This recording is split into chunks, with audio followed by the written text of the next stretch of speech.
There's no shame in trying things that people ain't never tried before. What's going on? Boys, today I want to talk about two things in particular. One, when and why you should hold your ground regarding things you know. And two, part of the point of suffering. So, before you can stand by something you know, first you need to know something, or believe something, based on your own research and things you've seen, what you've been presented. You probably already know some things, but I don't know about you, I sometimes struggle articulating those things.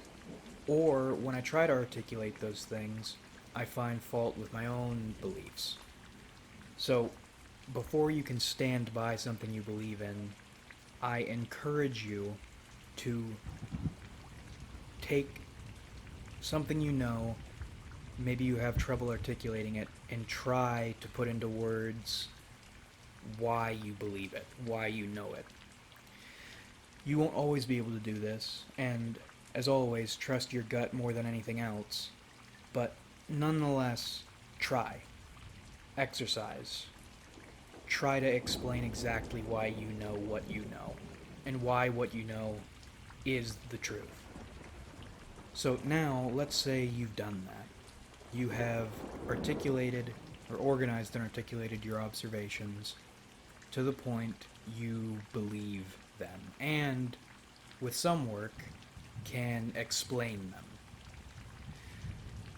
Not holding on to them so dearly you can't adapt should new information come your way, which usually it will, because although we might know things, we really don't know everything.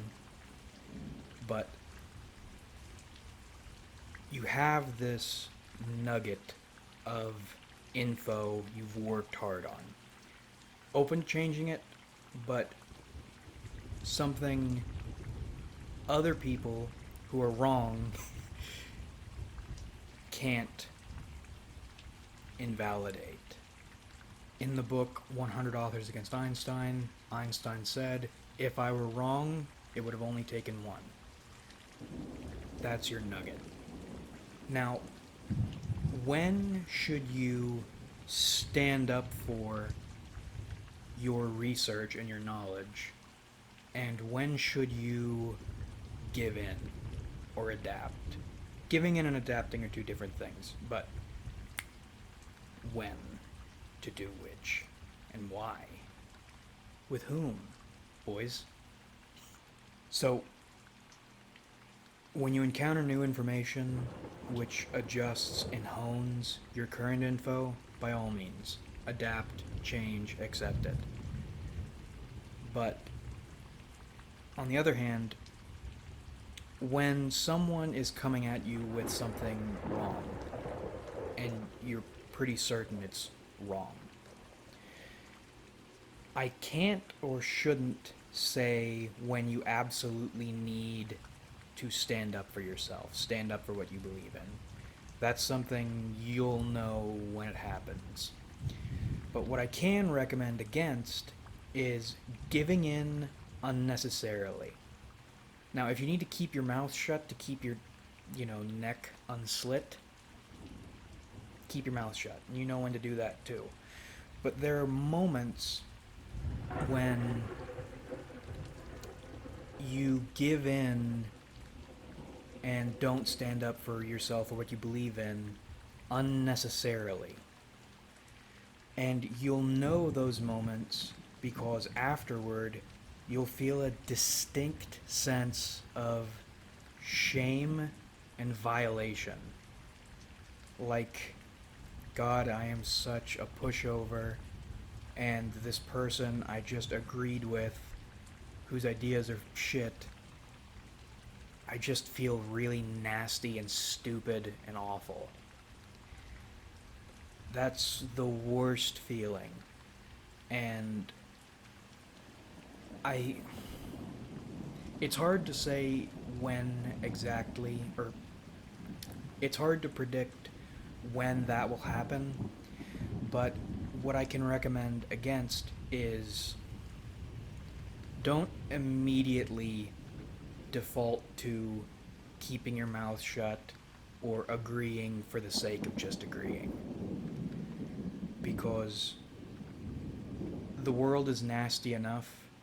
The world and your fellow man will violate you enough times. Those moments you can stand up for yourself and what you believe in. You should. I think those are small little tests. And even if backing yourself, your info, may have some negative repercussions, if it won't end you, I think you should by principle. And if someone has a problem with that, fuck them. Now you might say Skimmerlit, that's just being stubborn. And if you are, quote, standing up for yourself every single time and ignoring good evidence which comes your way, yes, I think that is stubborn. But if someone can't convince you logically with evidence in a way that makes sense, and you give in, I think that shame and violation, nasty feeling is your gut indicator, hey, you were right on this, you fucking loser, why didn't you stand by yourself? That's the indicator. And we all fuck up, we'll all make mistakes, and we'll all be stubborn when we shouldn't be, we'll all give in when we shouldn't. But I think the key to, one, having virtue as an individual and keeping your info solid involves attuning yourself to that I should back what I know and not let someone roll me over and violate me feeling. And this can be difficult, right? I don't know about you, but I'm an awful, awful people pleaser. And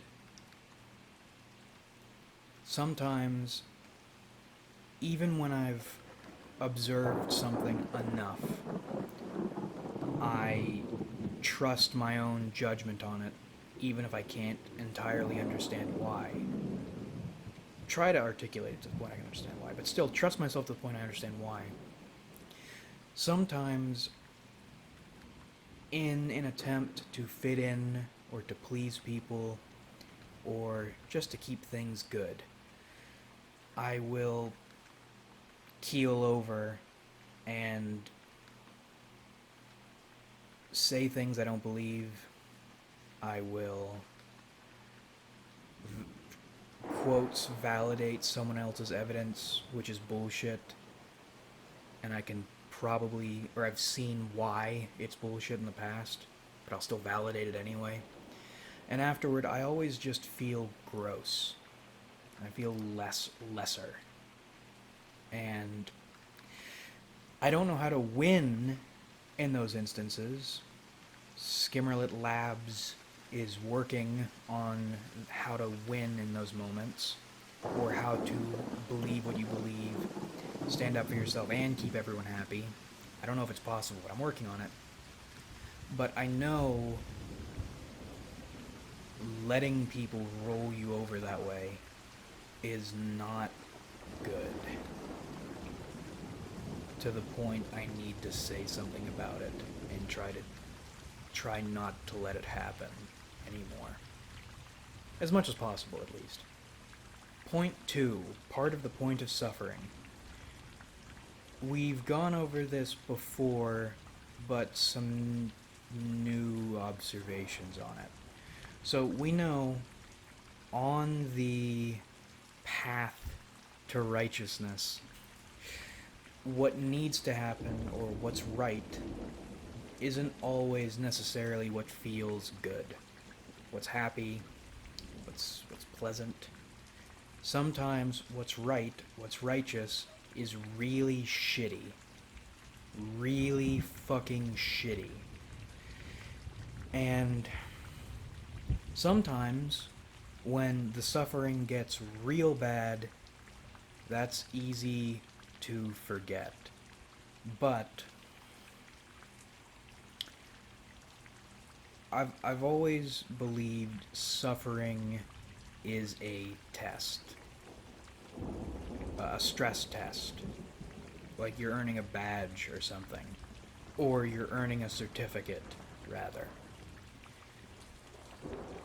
And I, I, I feel pretty certain the suffering, even in intense suffering, is a test, because no matter how awful things get, as long as you're still breathing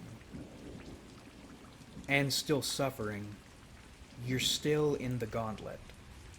You're still working on overcoming whatever this suffering is.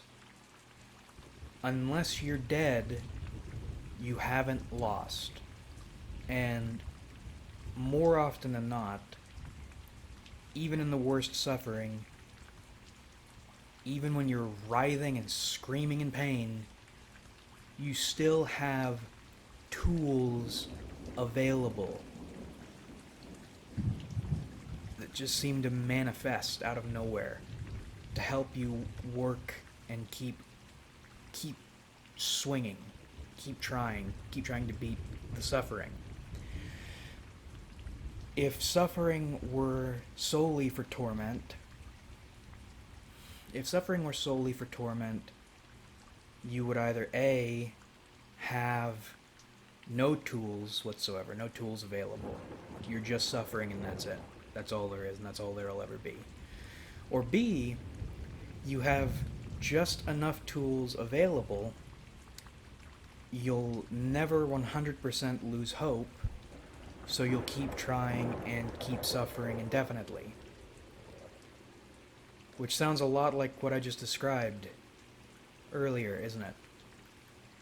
A little spooky. But even that, I think, is still a test. I still, at the moment, can't talk about the legal stuff that happened with me. Hopefully this time next year, I can tell you every little thing about it. But right now, although I think everything is on the upswing,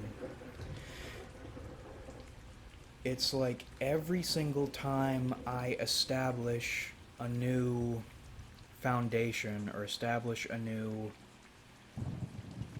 system of overcoming all the bullshit happening, more and worse bullshit falls on me.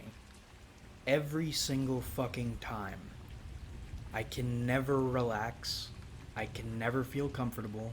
I have nightmares every night. I really don't know what to do with myself. But despite all this, no matter how drowned and drowning I feel, solutions arise like vapor, and all that needs to happen is to procure them, make them real, and hold on to them until the next rain of shit, which will come. But no matter the challenge presented, solutions always seem to exist. And I don't exactly know what to make of that, other than I think suffering is a test. I think it's a stress test. Like, before you put your product to market, you test it beyond its limitations to ensure it can perform the way it's supposed to. I think that's what's happening when you're suffering. And I still believe whatever we're being trained for, well, I think we are being trained. I don't know for what exactly, but Jung called it, well, Jung called a few things synchronicity, but synchronicity, when everything lines up just so, which seems beyond simple chance. There's something to that, and I think that's what suffering is. No matter what you're going through, as long as you're still kicking, and you can still stress test yourself and prove something and secure something for yourself. And what got me thinking about this, not just everything that's going on right now, but Mandalore Gaming in his Thief video had some Hammerite scripture, and part of it read, "The steel knows not why the smith hammers it." And that ring-a-lingle-bingle-dinged in my noggin. We don't know why we're suffering, but by suffering, we are becoming more.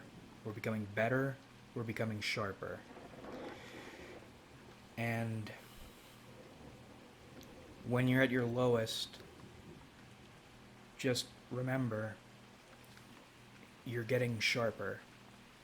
And I think there's a reason for that. I really don't believe it's just chance.